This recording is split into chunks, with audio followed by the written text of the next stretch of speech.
Today we're going to talk about the Nitroplanes F-4E Phantom. Everything comes out of the box really nice. So we've got you have your wings, servo's already installed, nice canopy. We have the main fuselage, and I'm going to show you here. Turn this around.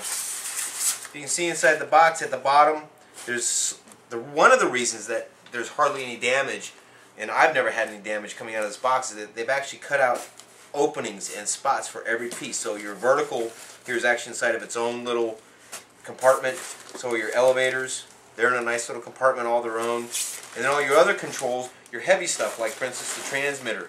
Transmitters, it's in its own pocket, so you're not going to get any damage from that bouncing around. You also, the ready to fly version also comes with its own charger and a plug. This is to connect to a 12 volt. You can use a converter if you wanted to plug it into your home. Comes with a nice 3-cell 18C 1300 milliamp battery. Off of these, on full throttle the entire flight, I'm going to be looking at about 4 minutes of full throttle flight time. You're not going to probably fly that much. I'm getting 6 to 8 minutes when I conserve power here and there and just do some nice flying around. It also, now I notice that the new planes, the new ones from Exceed, from Nitroplanes.com, they're coming with the new rubber wheels. They used to come with the foam. These are a lot better. They seem to hold up a lot longer, and you also seem to get a little bit better traction on the ground, so it's really nice for that. The nose cone, again, in its own special compartment, so that's really nice.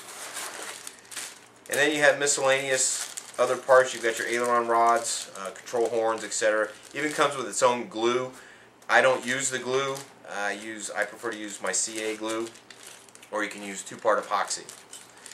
Alright, so let's go ahead and get these parts opened up, and we'll take it from there.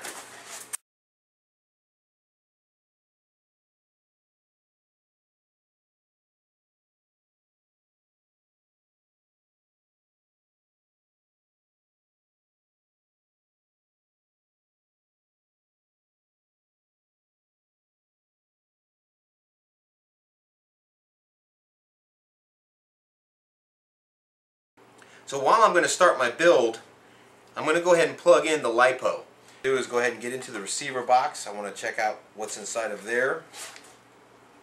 Once I get the receiver out of the box, I notice that here's my receiving antenna. This antenna, you want to bring it out of your receiver box. You can run it along the bottom here, tape it lightly down. The front wheel has the spring in the front. You want that facing forward. You can also tell because there's a little indent in the rod. Each horn, you'll notice there are 4 openings. It only requires 2 screws for each one. You want the flat surface of the control horn to be facing toward the servo. So when I place it on, there's actually a spot on the aileron. The flat side of the horn should be facing the servo. According to the book, the wheels should actually face in toward the fuselage. So you notice that each wheel, they can be mounted as such or such. They want it. Once we have the wheel inside, then there's actually hold down brackets and screws. We're going to go ahead and lay those in. Okay, there we have it. We've got one wing prepped and ready. I'm going to go ahead and do the other wing. I've just simply attached the aileron horns. I've got the wheels installed.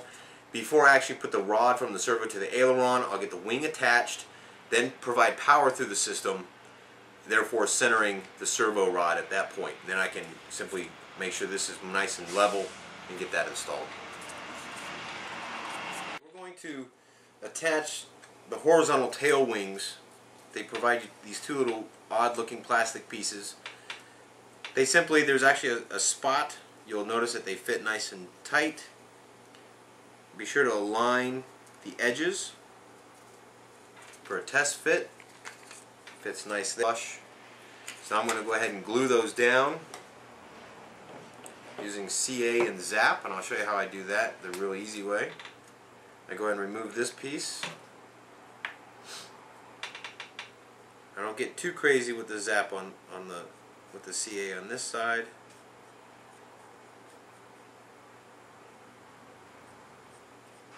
Go. It's just enough.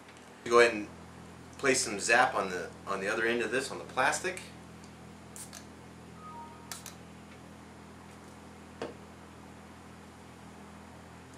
So when I place this back on, she's going to bond extremely quick. I hold it for about a 10-second count, and she should be good and bonded. And if she tries to come off, she's going to take every bit of foam with her. As you can see, nice and strong there. I'm going to repeat the process on the other side. Once you've put these both together, there should be little tiny holes for two little tiny screws. We've got both of those little screws here. They're going to actually go through and puncture into the other piece of plastic holding these two pieces together, and you've got your elevator. Okay, the next step they want you to do is actually connect the servo to your horizontal elevators. But again, I don't want to do that until I actually center this servo. So I'm going to hold off again. I'm going to get the wings on, and at that time provide power. All my servos will turn on, and I can check their centers. As I can see, I've only dry fitted this, but she fits nice and tight. She's actually holding in there very well without even coming out without glue. So now we're going to go ahead and glue that in.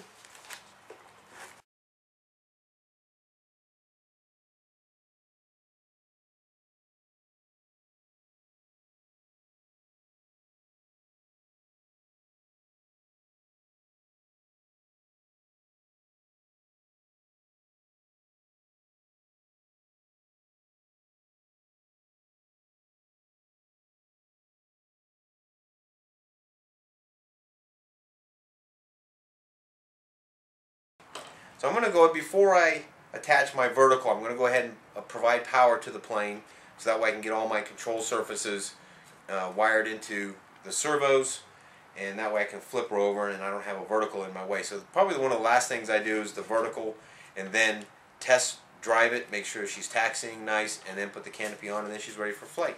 So let's go ahead and provide some power to it.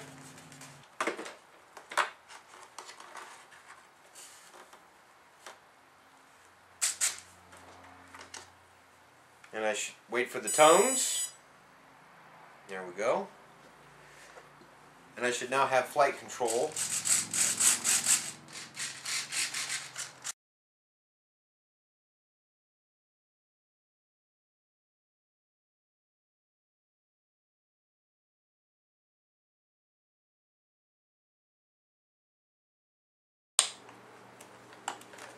And I'm liking that. My wing is nice and straight. My aileron is attached with power, so I know it's not going anywhere. And then I'm just going to lock it down. And I'm going to repeat the process on the other side. One of the bags was a very small, thin piece of wire. And that's actually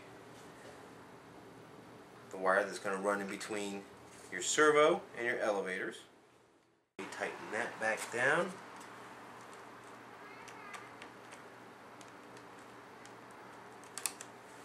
Control test. Okay, so now I'm going to go ahead and do a complete flight control check. I want to check my ailerons, make sure they're moving in the correct direction.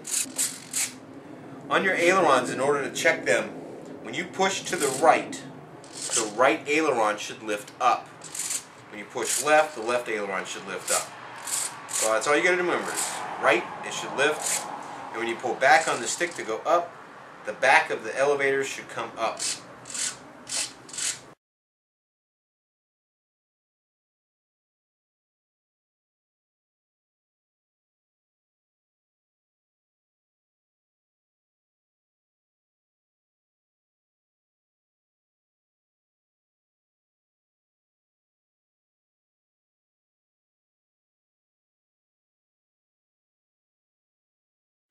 Alright, and there you have it, the F-4 Phantom from Exceed.